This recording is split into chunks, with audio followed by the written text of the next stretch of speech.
即係幾多度水啊？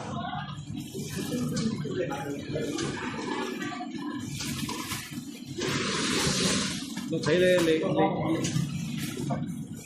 可以降低少少溫度，一次過倒晒佢，你慢啲倒咧。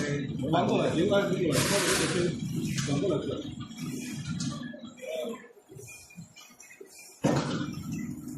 一定要一次過倒。幾次過咪幾次過咯。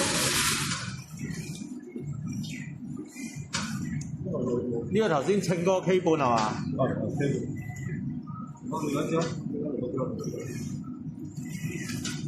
跟住呢個水係，因為佢哋啱啲倒得整得好。淨咗嗰啲嚟㗎嘛？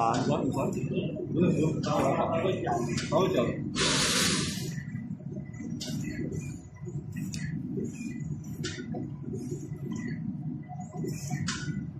你嗰邊打一定要注意呢個機嘅溫度。哦，因為平時冬天都又唔一樣，冬天嘅水溫又落高啲。嗰邊有呢台機咩？買咗啦。我話都差唔多。不過我仆街啲，我要加個保險掣嘅，因為我哋嗰邊夾親人啊嘛。之前做月餅，要兩個安全掣一齊撳。買個細啲咪得咯，你用唔到咁大。都係咁大部㗎，25K 啊嘛。呢度其實可以打50K 嘅，但係太大又唔得，打黑個片唔可以打得太多。打太多佢容易。我哋用得好慢嘅，得唔得？你呢個水咧一定要，因為咁啱嗰度一次過倒入，好慢咗咧。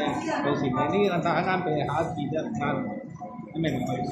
只能夠你想降溫，你只能夠將降嗰個水溫嗰度，水溫，你因為你分兩次倒咧，要控制個時間分兩次倒。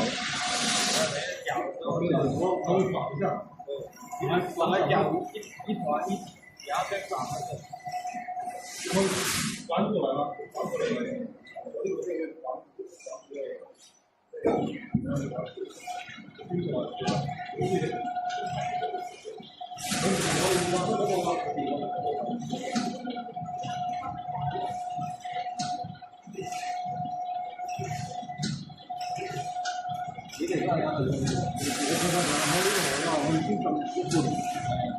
要打到